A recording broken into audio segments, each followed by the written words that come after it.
A gente não tem cara de panaca, a gente não tem jeito de babaca, a gente não está com a bunda exposta na janela pra passar nela. A gente quer viver pleno direito, a gente quer viver todo respeito, a gente quer viver... Atenção para o toque de 30 segundos para a formação da Rede de Rádios Interligadas, a primeira rede de comunicação popular do Maranhão.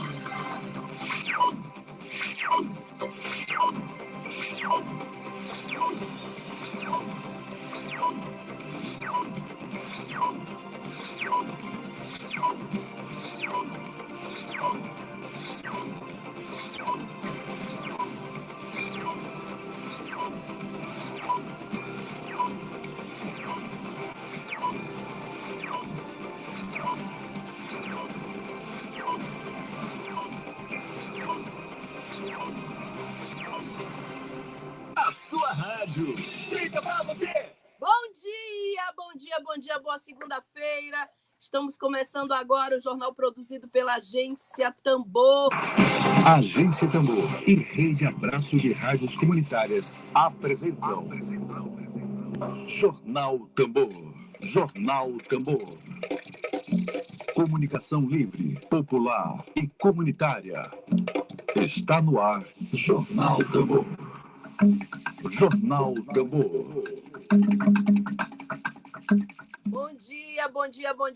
Seja muito bem-vinda aqui à Agência Tambor. Hoje, segunda-feira, dia 27 de julho de 2020. Está começando agora o jornal produzido pela Agência Tambor, experiência pioneira de comunicação popular, de comunicação a serviço do interesse público. Seja muito bem-vindo aqui à Agência Tambor.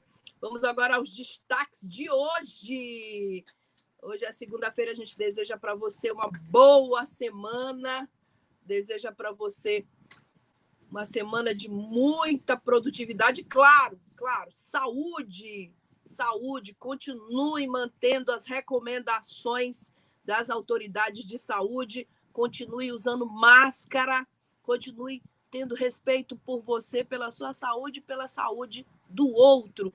Vamos agora aos nossos destaques de hoje, desta segunda-feira, dia 27 de julho. Julho indo embora, o mês de julho indo embora rapidamente. 2020, um ano difícil para todos nós, um ano que já está, parece que já está se despedindo rapidamente, é assim que a gente tem a impressão que a gente tem. Então, vamos agora às nossas notícias, destaques de hoje.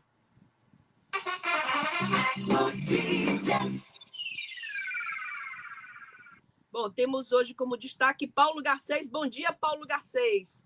Seja muito bem-vindo aqui à Agência Tambor.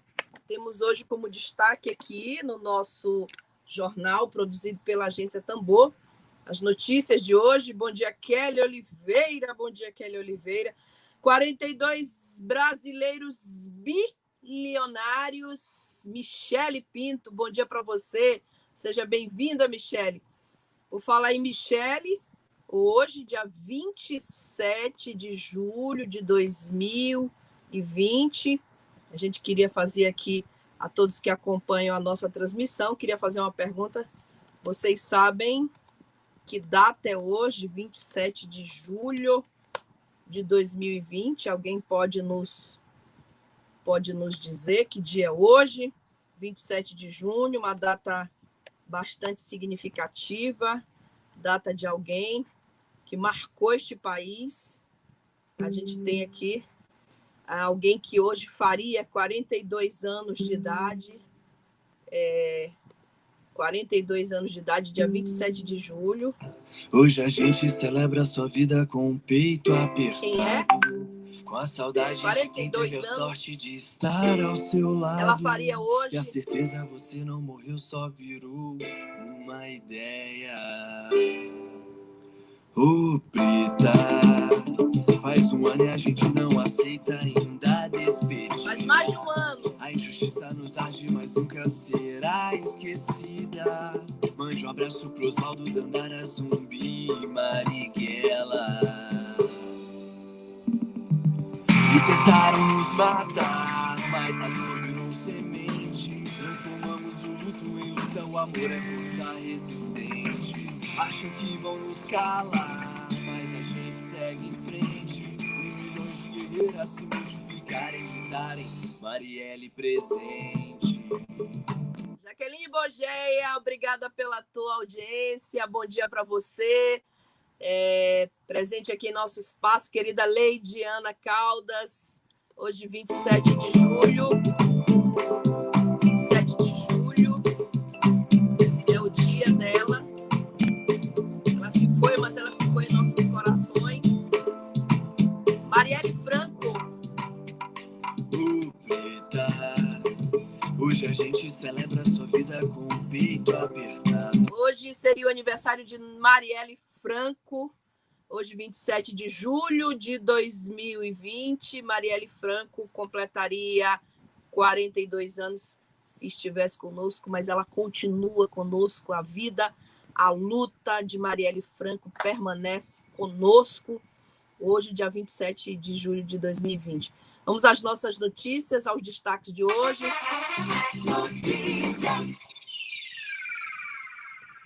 Bom, hoje nós temos como destaque: Tribunal Internacional recebe denúncia contra Jair Bolsonaro.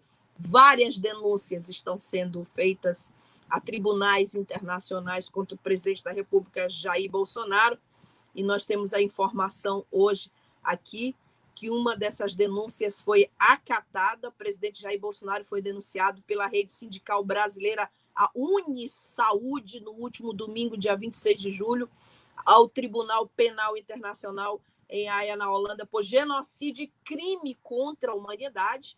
E, segundo o jornalista Jamil Chad, do portal UOL, a manifestação aponta falhas graves e mortais de Bolsonaro na condução do combate à pandemia de coronavírus, que já provocou mais de 86 mil mortes no Brasil, segundo dados oficiais. Então, mais uma denúncia feita contra o presidente da República, Jair Bolsonaro. Bom, nós temos aqui mais um destaque de hoje: 42 brasileiros bilionários lucram algo em torno de 177 bilhões de reais. Curioso isso, em plena pandemia do coronavírus. 77 bilhões, corrigindo, 77 bilhões de reais durante a pandemia do novo coronavírus. Informação que chega aqui para nós sobre esse lucro. A revista Forbes coloca brasileiros que mais lucraram no ano difícil para todos nós: o Joseph Safra, Jorge Paulo Lema, né? Marcel Henrique Teles, Luciano, o véi da Van, né? Luciano Heng, é isso? Abílio Diniz, Wesley Batista é Alceu Elias Feldman, Alexandre Grendene, Hermílio Pereira de Moraes, brasileiros que lucraram num momento super difícil para o mundo. Esses dados são da Oxfam, organização não governamental que atua na redução da desigualdade e da pobreza. O patrimônio de 42 brasileiros bilionários cresceu 34 milhões de dólares, bilhões, corrigindo, 34 bilhões de dólares, algo em torno de 177 bilhões de reais durante a pandemia do novo coronavírus. É lamentável que a gente tenha ainda tanta desigualdade social neste país. Bom, nós já estamos aqui ouvindo as manifestações aqui a nossa audiência carinhosa de todos os dias, dos nossos internautas, das pessoas que apostam em um projeto de comunicação independente, jornalismo independente no Maranhão. Maranhão marcado até hoje pelo coronelismo eletrônico, onde prefeitos municipais, deputados e até senador da República controla meio de comunicação. Então, nós somos um projeto de comunicação alternativo e já estamos ouvindo as manifestações aqui dos nossos internautas, saudando o pré-candidato a reitor do IFMA, Adroaldo Almeida, que é o nosso convidado de hoje. no nosso quadro de entrevistas e debates, o Dedo de Prosa, um debate que vamos fazer agora com ele. Esse é um espaço democrático, esse é um espaço de comunicação livre aqui no Maranhão. Dedo de Prosa.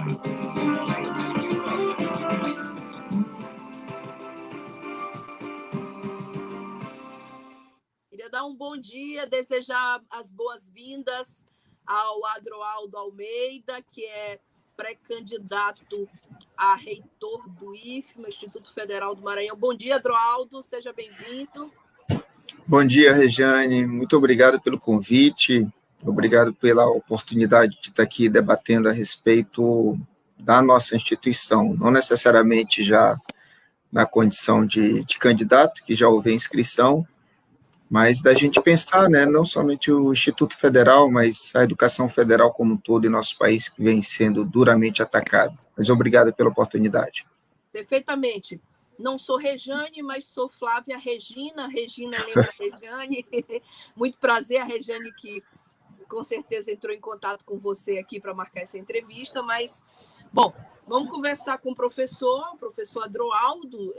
Queria lhe apresentar aqui as pessoas que a maioria já está aqui na expectativa da sua entrevista, mas muitos estão aqui aguardando. Ele é professor Adroaldo Almeida, é professor do Instituto Federal de Educação, Ciência e Tecnologia do Maranhão, o IFMA, lá do campus Maracanã. Ele é doutor em História, pesquisador de História das Religiões, Ditadura e Protestantismo, temas, aliás, bastante em evidência nos dias atuais. E nós vamos conversar sobre as eleições no IFMA. Professor, o senhor me corrigiu, o senhor não é pré-candidato, já é candidato a reitor, então? Já. É porque já a inscrição... homologado. Vamos aguardar, né? Espero que sim. A homologação deve ocorrer nessa terça-feira, né? Amanhã, hoje termina o prazo de inscrição de candidaturas, mas a gente já, pelo menos, oficializamos a candidatura e esperamos agora pela homologação. Perfeito. Bom, logo no início do ano, a gente chegou a conversar um pouco sobre a situação do Instituto Federal do Maranhão, IFMA, sobre a situação, inclusive, financeira, as dificuldades que os IFMAs, assim, os diferentes campi do IFMA estavam passando aqui no estado do Maranhão, com cortes de verbas, com dificuldades de funcionamento. É claro que esse é um debate que é pauta das eleições do IFMA. Eu queria começar essa entrevista lhe perguntando sobre como é que está a situação hoje dos institutos, né, dos diferentes campi do Maranhão, a situação do ponto de vista financeiro, de investimentos, e como é que esse debate tem se dado no processo eleitoral do IFMA. Bom, Flávia, primeiro me desculpa pela confusão do nome. Acontece. Mas eu acho que isso é um debate que ele diz respeito a todas as instituições federais de ensino no país, não somente no IFMA. Ainda há pouco eu estava assistindo aqui a um debate a respeito da Marielle, enfim, a data de sua morte, e se recordava também de questões relacionadas ao enfrentamento a esse governo. Eu acho que não é de agora, inclusive, que a gente vem tendo cortes significativos no orçamento, sobretudo esse que diz respeito à educação no nosso país. Isso não é de agora, mas tem se acentuado ainda mais agora. Eu acho que ali, quando teve uma primeira medida de teto de gastos relacionados aos próximos anos e com impacto duríssimo sobre as instituições de ensino, houve um primeiro movimento que a gente precisa recordar, foi aquela hashtag tira a mão do meu Instituto Federal, né? Tira a mão do meu IFE. Como a gente está aqui no Maranhão, então, tira a mão do meu IFMA. Mas isso foi um movimento Brasil afora, né?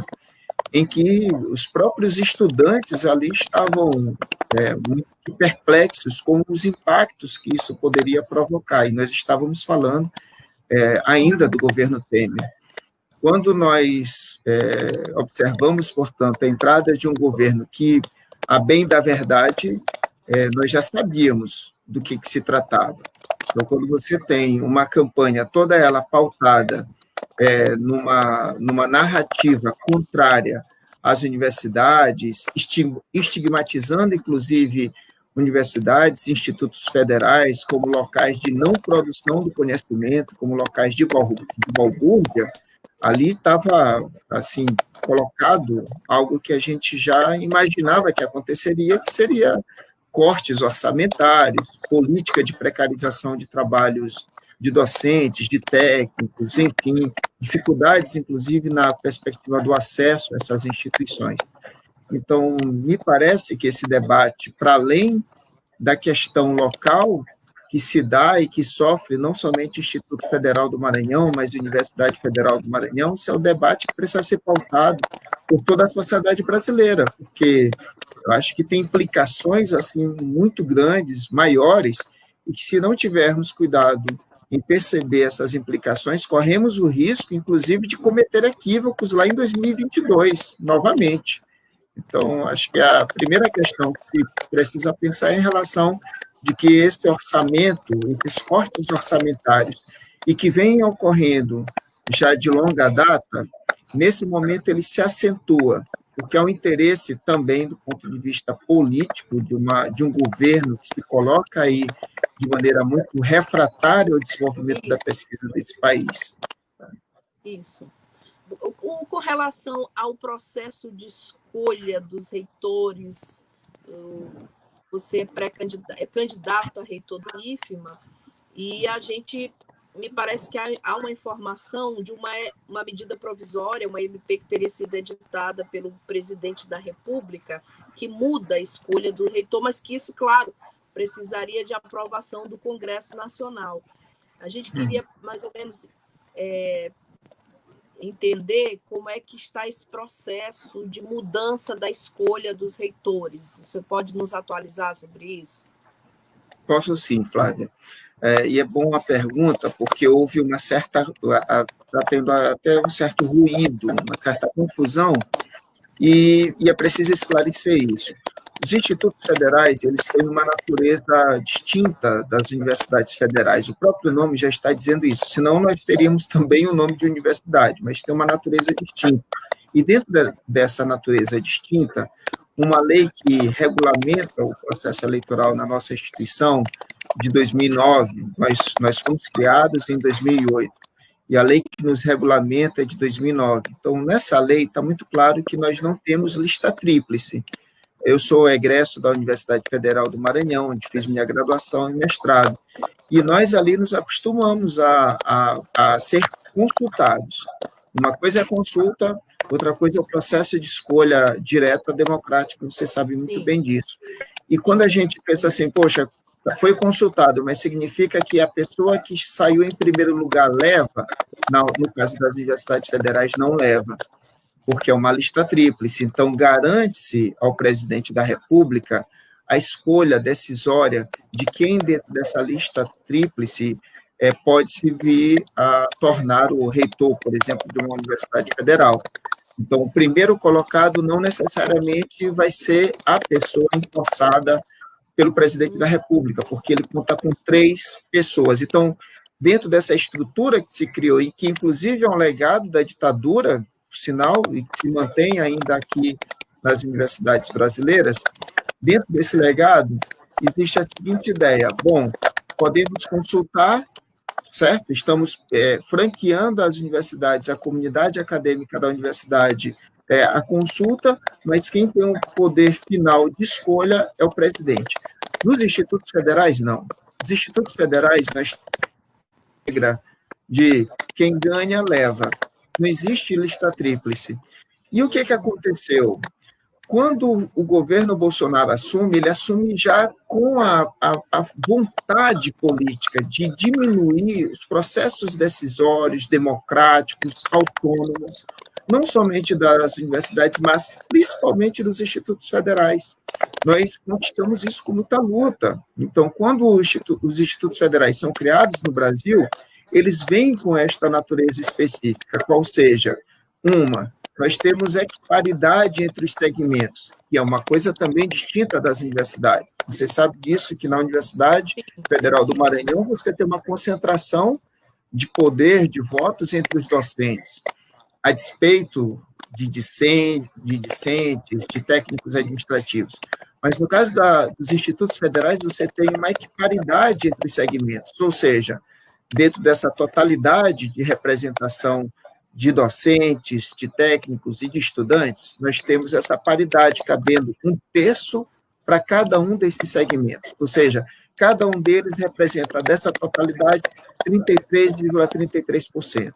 Então, por mais que nós tenhamos, assim, docentes ou menos docentes, sempre corresponderá a 33,33% do total desses votos. Isso é um ganho dentro da perspectiva democrática, porque a gente vê estudantes, por exemplo, definindo o processo eleitoral, o que é muito difícil dentro dessa distribuição 70-15, né?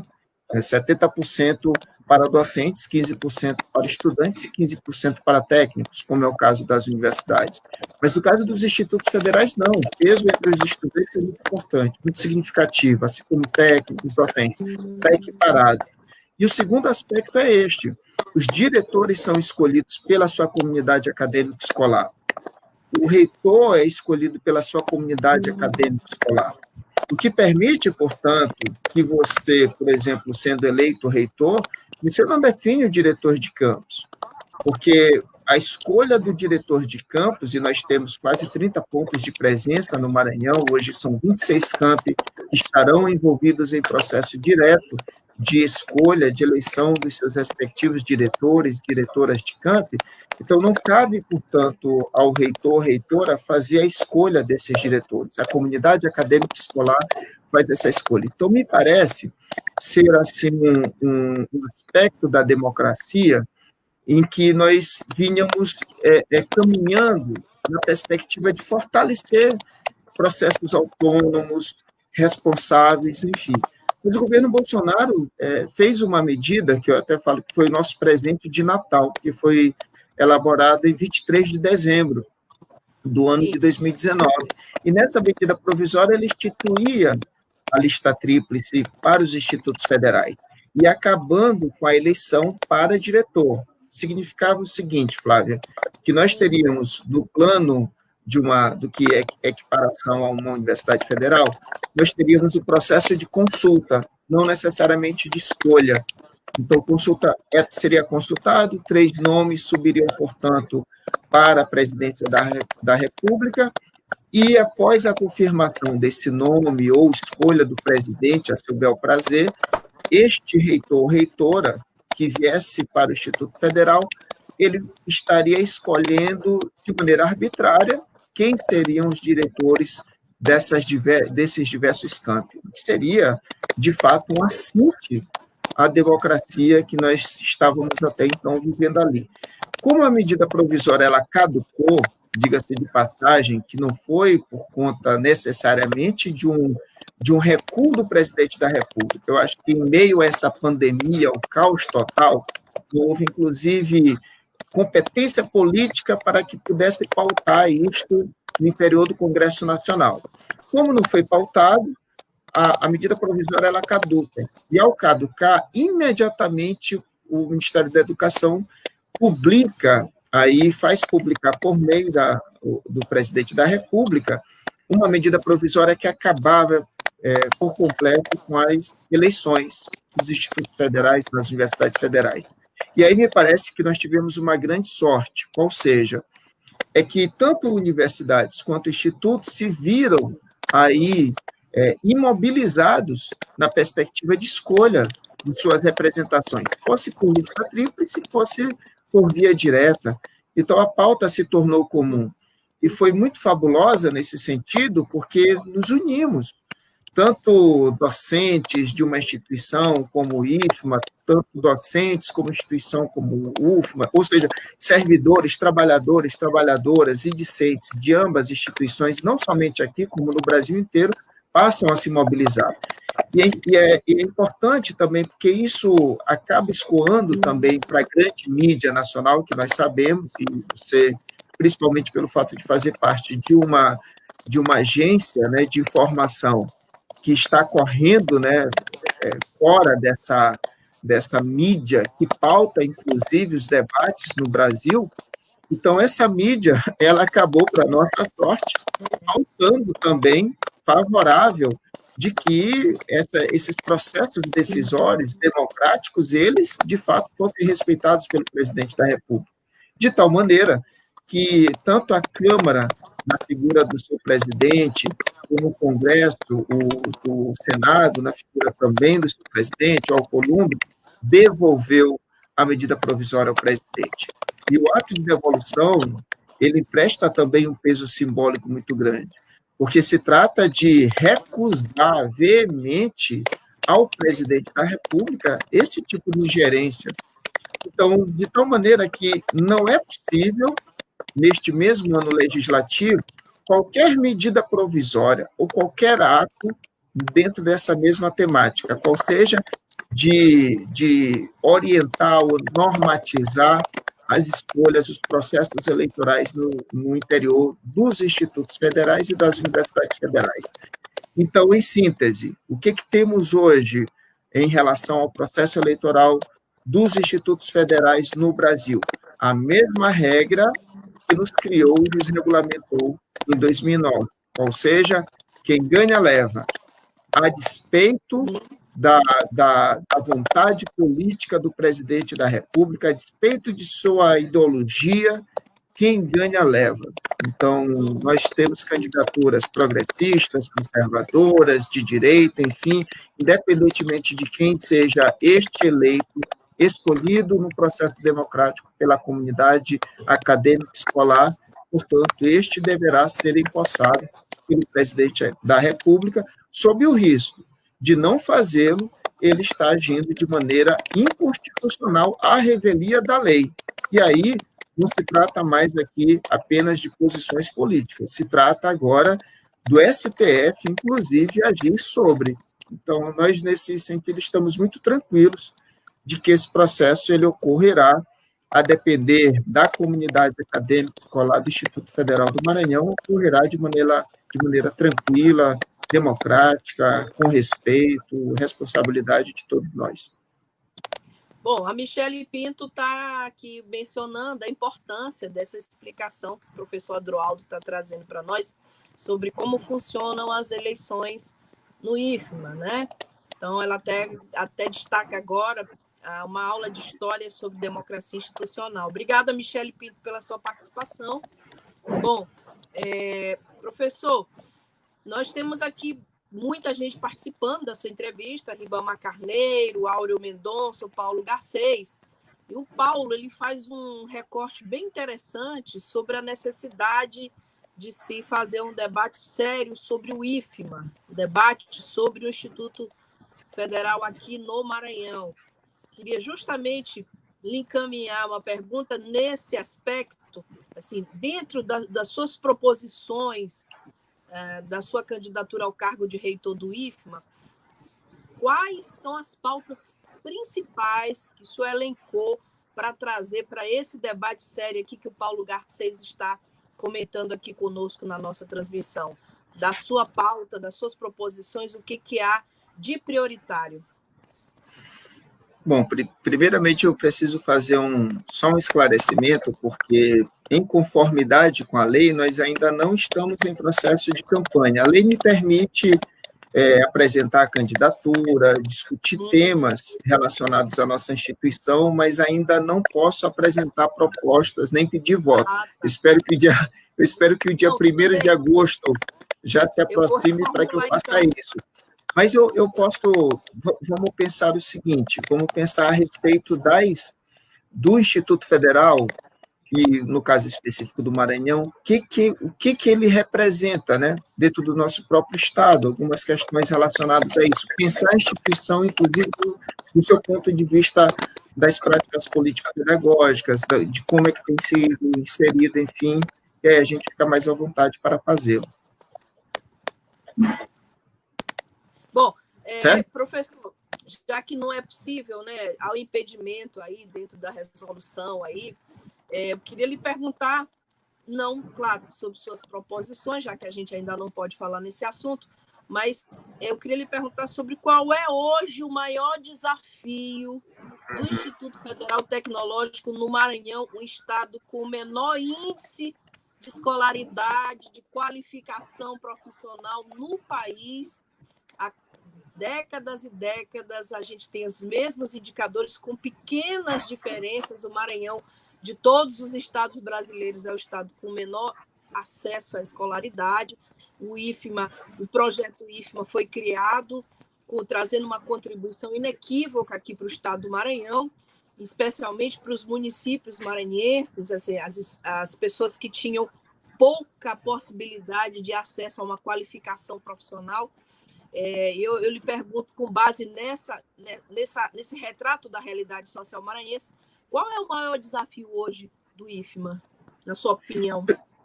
Perfeito, Flávia. Eu acho que o maior desafio, é a democratização dentro da instituição. A gente precisa democratizar os espaços de debate, de reflexão. De fato, nós temos uma comunidade acadêmica escolar muito grande, mas me parece ainda pouco representativa nos espaços de poder, de deliberação, de discussão. Esse é um primeiro aspecto. O segundo aspecto também é que a gente precisa criar uma cultura política no interior do Instituto Federal do Maranhão, que ela não seja estigmatizadora de trabalhadores e trabalhadoras. Você deve entender muito bem do que estou falando, porque o Estado do Maranhão ele tem uma cultura política em que as pessoas que se posicionam de maneira crítica, e mesmo às vezes dentro do próprio campo progressista, às vezes são estigmatizadas pelo próprio campo, enfim, tem coisas assim meio que absurdas. Então, nós podemos observar avanços de uma determinada gestão, de um governo de estado, de uma municipalidade, mas preciso também fazer a crítica quando ocorrem determinados equívocos tomados aí por aqueles que administram o município ou o governo. E fazer a crítica não é nenhum problema. Eu acho que ao fazer a crítica é sempre na perspectiva de que a gente possa corrigir erros, avançar na perspectiva de pautas que são importantes a trabalhadores e trabalhadoras, de uma maneira geral. Então, o que ocorre é que eu vejo hoje uma instituição tanto quanto temerosa por parte de trabalhadores e trabalhadoras em se manifestar publicamente a respeito de que entendem por um projeto, de fato, mais inclusivo, mais participativo, mais dinâmico, enfim. E, por vezes, a gente sabe também que determinadas escolhas, dentro da perspectiva político-pedagógica da nossa instituição, por vezes não passa por um debate mais amplo. E, mesmo quando passa, me parece somente prestar ouvidos, na perspectiva de se legitimar aquilo que já se tem elaborado de gabinete. Então, acho que nós precisamos, primeiramente disto, de fato, ter uma instituição muito mais democrática e de respeito aos diversos setores dentro dessa instituição, que tem muito a contribuir com ela, na perspectiva de orientá-la, seja no campo das questões político-pedagógicas, seja no campo da administração, enfim. Há muita gente com qualidade, com quadros excepcionais, e que, por vezes, se veem ou alijadas ou estigmatizadas por conta de posicionamentos políticos que são públicos. Então, isso é um primeiro aspecto que a gente precisa aí superar dentro da nossa instituição, porque, muitas vezes, ela replica uma cultura política do nosso Estado e que, por vezes, teima ainda a caracterizar o Estado do Maranhão, como também o Brasil. O Maranhão não é objeto de privilégio disso, né? A gente vê isso também em outros estados do país. Agora, uma coisa que você também chama atenção, é importante, o processo de expansão dos institutos federais, como também das universidades federais, foi um processo de interiorização. E é um processo de interiorização importante, porque ele vai alcançar pessoas como eu. Eu fui professor substituto na UFMA, mas eu vivi os anos FHC na condição de estudante e vi o quanto é que a gente não tinha, por exemplo, ampliação de quadros de docentes dentro das universidades. Eu me lembro que, ao longo do período de Fernando Henrique Cardoso, falha a memória, nós tivemos apenas uma vaga, um concurso para o Departamento de História, dentro do período do governo FHC. Se não tiver, pelo menos quando entrei na universidade, em 95, e até o período que saí, foi somente um. E curioso, que é a pessoa que, inclusive, contribui aqui com a Agência Tambor, que é o professor Lindon, com quem estudei, somos grandes amigos desde 1997. Então, mas veja só, a partir de 2002, 2003, a gente tem um processo de interiorização que vai me alcançar na condição de abrir concursos para pessoas que, inclusive, estavam já tituladas, mas não tinham, enfim, possibilidade por parte do governo de adentrar às universidades e aos Cefetes de então. Mas, de outro lado, Flávio, ocorre uma outra coisa que é preciso ser criticado. Se o processo de expansão, de um lado, ele interioriza e alcança diversos dos nossos estudantes que, inclusive, terminavam a sua formação profissional ali apenas no 9º ano, ou então, no máximo, no ensino médio, a partir de então, com a interiorização, nós temos a possibilidade de, inclusive, oferecer o ensino superior dentro dos institutos federais. Então, aquele trajeto que é bem sabido de nossa parte aqui no Maranhão, onde pessoas vinham do interior para estudar na capital. Meus pais são exemplos disso, né? Então, eles vêm da cidade de Rosário, que é bem aqui, hoje é praticamente um bairro de São Luís, está dentro da grande São Luís. Então, meus pais se deslocaram de Rosário para poder vir estudar em São Luís, porque não havia como prosseguir seus estudos. E eu estou falando de algo que é do final dos anos 60. Então, assim, para dar prosseguimento aos seus estudos. Então, e isso vai percorrendo os anos 70, os anos 80, os anos 90. Então, ok, a gente tem, de um lado, um negócio fabuloso dentro desse país, que foi a interiorização. Agora, o problema que se dá é o seguinte: como é que essa interiorização foi feita? Como é que foi essa expansão? Aí é que está o grande ponto, porque algumas escolhas, me parece, ter sido pautada muito mais pela política local, por aspectos dos arranjos políticos locais, do que necessariamente por algum tipo de estudo ou algum tipo de análise que levasse em consideração, inclusive, arranjos produtivos locais.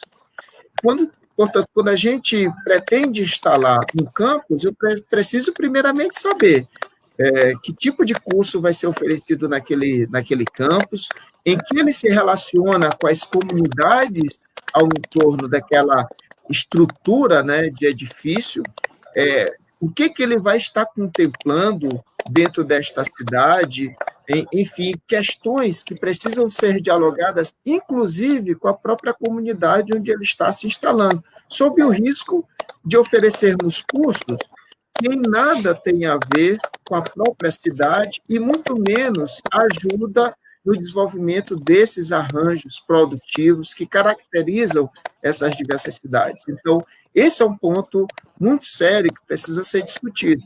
O outro ponto muito sério que precisa também ser levado em consideração são os próprios gastos em relação a isso. E veja só, a gente já teve tempo, que eu costumo dizer, o tempo das vacas gordas, o tempo em que não faltou recurso, fosse para a Universidade Federal, fosse para os institutos federais. Prova disso é quando a gente olha, por exemplo, as estruturas que foram criadas numa UFMA ou no próprio Instituto Federal. Mas a questão, e aí em particular o Instituto Federal do Maranhão, é preciso refletir sobre a racionalidade desses gastos. Então, me parece que sérios equívocos foram tomados ali, em prejuízo não somente dessas estruturas que acomodam nossos estudantes, trabalhadores e trabalhadoras dessa instituição, mas que também colocaram aí em suspenso o próprio gasto público, né? É preciso ter respeito também com o dinheiro assim, do contribuinte brasileiro. Assim, eu estou fazendo aqui um discurso à la Guedes, longe de mim, esse daí que quer nos acabar, longe de mim. Estou dizendo assim, é preciso ter cuidado com o dinheiro que nós temos e que já é curto, para que a gente não tome decisões equivocadas e nem gastemos dinheiro à revelia. E, nesse ponto, me parece que ter um orçamento transparente, participativo, em que a comunidade acadêmica escolar tenha ciência disto e que possa, inclusive, orientar ações por parte de uma gestão em relação a esses gastos. Eu acho que esse é um caminho interessante, é um caminho importante, porque a gente começa a deixar claro o quanto os institutos federais, e no caso o do Maranhão, recebe, e o que precisamos fazer com esses recursos. Existem uma série de prioridades. Me parece que determinadas prioridades que se colocaram ao longo desses anos não impactaram no desenvolvimento dos nossos estudantes. E aí a gente precisa ter cuidado para poder fazer essa reflexão. Bom, recebemos milhões durante esses anos. Recebemos milhões, isso é fato. Mas o que nós fizemos com esses milhões? Vide, por exemplo, nós tivemos aquisição de terreno para a construção de uma sede do Instituto Federal, de uma reitoria do Instituto Federal.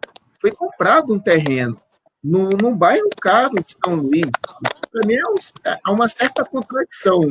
Deixa que eu exponha minha questão pessoal, porque quando a gente está falando de uma instituição federal que se volta para o ensino público, como você bem destacou, nós estamos dentro de um dos estados mais pobres da nação, com índices terríveis de educação. Então, você compra um terreno no bairro do Renascença para construir uma reitoria, e parece ter um elemento simbólico aí de distanciamento, sabe? Entre quem são esses que nós queremos alcançar e aonde que uma reitoria se coloca. Mas tudo bem, vai lá. Se comprou um terreno no Renascença para a construção de uma sede de reitoria que não foi construída. Depois se aluga um prédio no bairro do São Francisco, inclusive numa situação muito delicada do ponto de vista da segurança para os próprios servidores, que foram assaltados, ameaçados com arma na cabeça, tanto que se colecionou boletins de ocorrência para daí, então, justificar o Ministério Público Federal da necessidade de mudar de prédio. Então, veja só, parece que o Instituto estava sendo corretor imobiliário, assim, corretor imobiliário, compra um terreno, aluga outro, tudo com uma sede de reitoria. E aí, até que, enfim, comprou um prédio onde hoje a sede da reitoria, também no bairro do Renascença, em frente ali ao shopping do bairro, né, o shopping tropical, enfim. Mas só para você ter uma ideia, que como é que a gente tem recursos para a construção de uma sede, compra-se terreno, aluga-se um prédio, depois sai de prédio, isso me parece ser notório de uma falta de planejamento. E quando a gente não tem planejamento, principalmente quando o lençol é curto, a tendência é de que a gente sofra o frio, de estar descoberto. Então, é preciso ter mais responsabilidade, planejamento, inclusive em relação a esses gastos, sob o risco da gente ter aí prejuízos enormes, inclusive para tocar o próprio desenvolvimento dessa instituição. Bom, esse debate precisa, claro, ser aprofundado.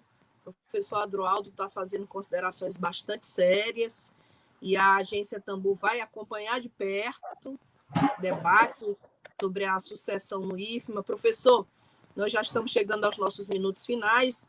As pessoas estão me reclamando aqui que tem um ruídozinho, mas eu creio que deu para ouvir bem a mensagem do professor Adroaldo pela quantidade de manifestações que nós temos recebido aqui agora na transmissão.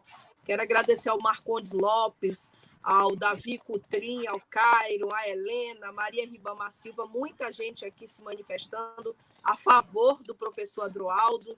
Saulo Pinto, rapidamente não consegui ver o que o Saulo Pinto está comentando, pedir a Lívia daqui a pouco que coloque. Flávia pergunta ao Adroaldo sobre o perfil dirigente hoje. O IFMA sem um orçamento de quase...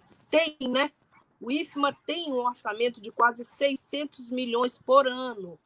O atual grupo que dirige a reitoria vale-se do discurso técnico, mas o balanço técnico é desolador. Obras inacabadas, cursos que não lograram êxito. Há uma falsa antinomia entre perfil técnico e político. Temos que ter um reitor que alie competência política e eficiência técnica. Comentário do Saulo Pinto aqui ao professor Adroaldo, que está aqui nos acompanhando.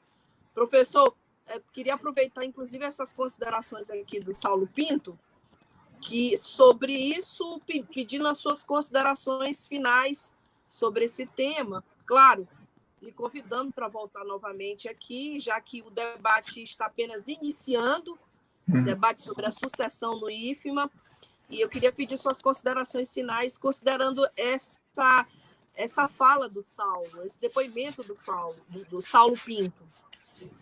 Ok, e ele é muito bem oportuno, viu, Flávia? Porque é impressionante que nos últimos anos essa coisa de gestor, o técnico, né? Temos que ter um perfil técnico para a ocupação lá da Prefeitura de Belo Horizonte, Minas Gerais. Essa narrativa do perfil técnico parece que alcançou muita gente, mas é preciso a gente ter muita atenção em relação a isso, porque se é perfil técnico, gente, acaba a eleição nesse país.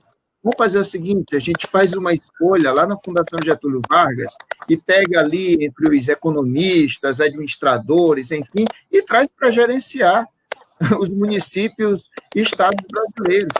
Mas a gente sabe muito bem que não se trata disso. É preciso assim, recordar o que a memória desse país e de tantos outros países. Quando a gente tem eleições, significa que a gente está fazendo escolhas que são de ordem, de caráter político. Então, a natureza é política, senão a gente não precisaria ter eleição. Então, o que se vislumbra em alguém que está passando por um processo eleitoral? É claro que é uma perspectiva da ordem política. E em que sentido? Na perspectiva de mediar tensões, de criar pontes, de saber fazer articulações, de poder conversar com os mais diversos e plurais segmentos de uma sociedade, e no caso, no interior de uma instituição, de poder dialogar com sindicatos, com docentes, com técnicos, com estudantes, de pautar determinadas agendas que são imprescindíveis para o desenvolvimento, inclusive, institucional, como, por exemplo, as questões de gênero, as questões raciais. Isso é uma questão política. Elas atravessam o campo da política. Bom, e aí as questões técnicas? As questões técnicas são resolvidas por técnicos. Então, me parece que quando você elege alguém para o governo do Estado, para um presidente da República ou para uma reitoria de uma instituição, você considera de que esta pessoa que está nesse ponto mais visível, né, nessa estrutura de poder, essa pessoa tem um perfil político. Mas ela terá em sua base, né, organizacional, no seu quadro de administração, pessoas técnicas. Então, essa é a perspectiva que a gente tem que pensar. Então, compreender essa instituição de maneira macro e, ao mesmo tempo, elencar quadros que possam, justamente a partir do seu perfil, né, de entendimento no campo da economia, no campo da administração, no campo da engenharia, que essas pessoas possam desenvolver isto de maneira salutar e em prol da instituição. Isso é uma coisa que, para mim, é importante de ser pautada, porque senão a gente corre o risco de ficar pensando, nossa, eu tenho que escolher aqui um médico veterinário, eu tenho que escolher um engenheiro civil, eu tenho que escolher aqui sabe? E não é isso. Senão, daqui a pouco, a gente esqueceu, assim, quem foram os nossos presidentes, deixa eu só lembrá-los. Lula, torneiro mecânico, sabe? E que pautou o processo de interiorização, de expansão das universidades e institutos federais. Fernando Henrique Cardoso, um sociólogo. Então, é só para a gente entender que parece que essas pessoas que vieram antes, né, na República Brasileira, parece que todas elas vieram da Fundação Getúlio Vargas, todas com perfil técnico, que não é. Então, a gente precisa entender que a escolha de uma reitoria, como acontece também a escolha de cargos públicos nesse país, com processos eleitorais, são escolhas políticas. Essas pessoas precisam ter um perfil justamente para que possa dialogar com diversos segmentos. Então, dessa maneira, eu encerro, Flávia, primeiro te agradecer muito pela oportunidade do debate, eu nem vi o tempo passar, enfim, fiquei muito à vontade aqui no teu programa, e me coloco sempre à disposição, inclusive para debater questões outras aqui, como, por exemplo, os evangélicos e a ditadura militar. Dentro em breve, vai estar sendo publicado o livro, é objeto da minha tese de doutorado, que foi defendida em 2016 na Universidade Federal Fluminense. Dentro em breve, a gente estará com isso aí publicado em forma de livro. Te agradeço mais uma vez pela oportunidade. Não, nós que agradecemos, eu agradeço em nome de toda a agência Tambor, dos jornalistas e todos os profissionais que fazem parte dessa experiência de comunicação. E queria agradecer a você, professor Adroaldo, pelas considerações bastante importantes e fundamentadas no processo democrático, na democracia, que é uma das nossas bandeiras principais aqui na Agência Tambor, é o processo democrático, a democracia como deve ser. Bom, muita gente, obrigada a Paulo Guedes, que está parabenizando a iniciativa da Rádio Tambor de trazer uma entrevista com muita qualidade, permitir essa interação direta, a defesa da democracia, também a Alessandra Aquino e ao Cairo Jameson, também parabenizando pela entrevista com o professor Adroaldo, a Leide Ana, um abraço, Leide, para ti, massa, a Tambor rufa hoje para o IFMA, a Tambor rufa pelo IFMA, o IFMA é uma iniciativa que a gente aplaude, é extremamente necessário e devemos lutar por essa iniciativa, esse projeto educacional. E a Maria Ribamar Silva, um bom debate. Professor, obrigada pela sua participação. A casa é sua e volte sempre que necessário aqui. Muito obrigada. Obrigado. Bom, a todos que nos acompanham, a todos que apostam nesse projeto de comunicação, a gente deseja uma ótima tarde, uma boa semana a todos vocês. A gente volta amanhã. Professor Márcio Baiman, um abraço. Tchau, tchau. Até amanhã. Boa tarde.